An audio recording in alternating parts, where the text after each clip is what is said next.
마음이란 무엇인가? 내 몸 안에는 네 가지 의식, 몸, 마음, 나, 참나가 있습니다. 네 가지 의식이 한 몸 안에서 각각의 역할을 하며 살아가고 있습니다. 네 가지 의식을 합쳐서 사람들은 나라고 여기고 느끼고 있습니다. 보통 엄마, 아빠, 딸, 아들 4명을 내 가족이라고 부릅니다. 내 가족 중 내 딸, 내 아들, 내 남편이라고 부르지만 그분들은 내 가족이기는 하지만 나는 아닙니다. 그러나 한 집안에서 구성원으로서 의지하고 역할을 다하고 서로 돕고 살아갑니다. 나는 아니지만 나보다 소중하게 생각하고 살아가고 있습니다. 그렇지만 아끼고 소중하기는 하나 나는 아닙니다. 내 안에 몸이란 의식, 마음이란 의식, 참나라는 의식이 존재하지만 나는 아닙니다. 예를 들어 설명하면 내 딸은 내가 주인이 아닙니다. 내 딸의 주인은 딸입니다. 마음은 내 마음이 아닙니다. 마음의 주인은 마음입니다. 사람들은 마음이 내 것이라고 착각을 하고 삽니다.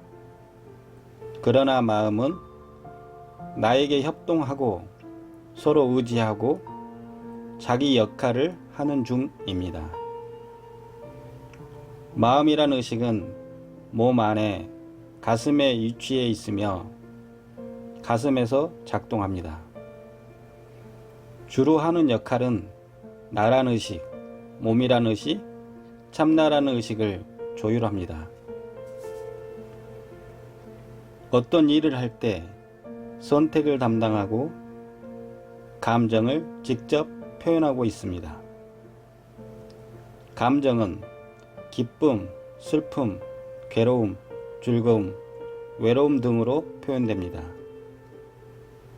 예를 들어 설명하면 물건을 사려 할 때 나란 의식은 물건을 보거나 좋아 보이는 역할을 하지만 그 물건을 사는 것을 선택하는 것은 마음의 역할입니다.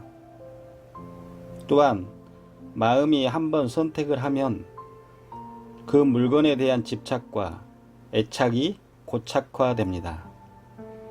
남자들은 대부분 자동차에 집착하고 여자들은 아파트, 즉 집에 집착합니다.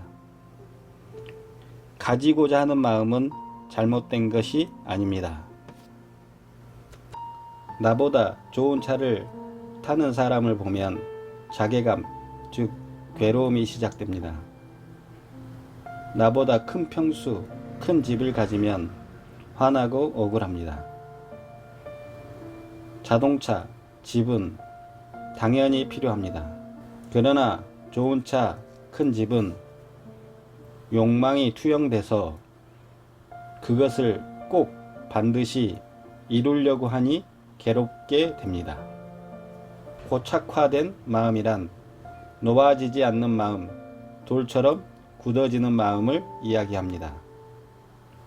예를 들면 연애를 처음 시작할 때 그 사람이 좋아 보이는 것은 나란 의식의 역할이고 결혼을 해야겠다, 안 해야겠다는 것은 마음이 선택합니다.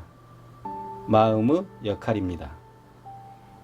그 사람에게 애정이 깊어지고 정성을 다합니다.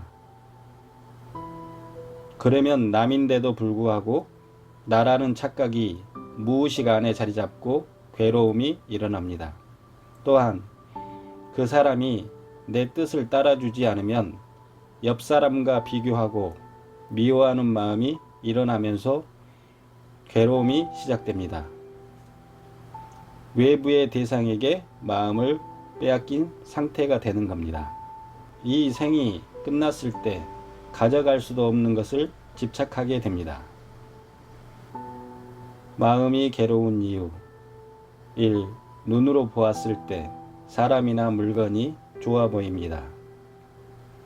2. 마음의 문이 열립니다. 마음에 듭니다. 3.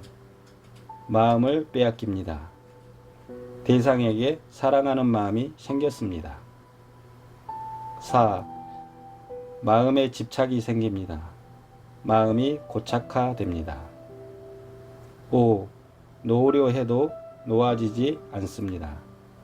마음이 비워지지 않습니다. 6. 마음이 괴롭다. 마음이 힘들다. 내 마음 나도 몰라. 내 마음을 내 마음대로 할 수 없다.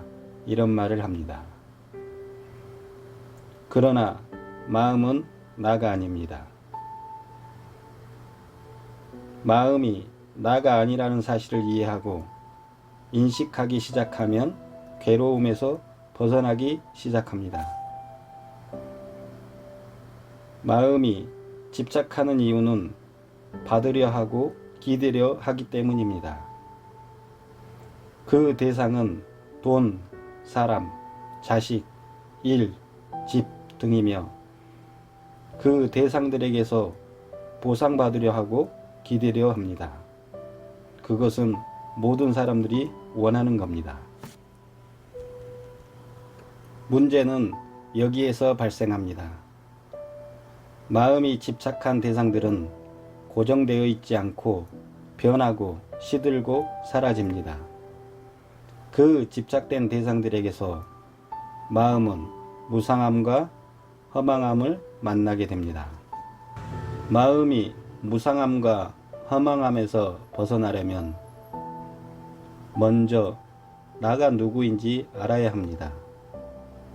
그 다음 내면의 참나와 만나면 됩니다. 참나는 내 안의 마음속 중심에 항상 자리 잡고 있습니다. 참나를 만나면 아무런 조건 없이 마음이 편안해집니다. 조건 없는 사랑, 조건 없는 편안함은 참나의 성품입니다.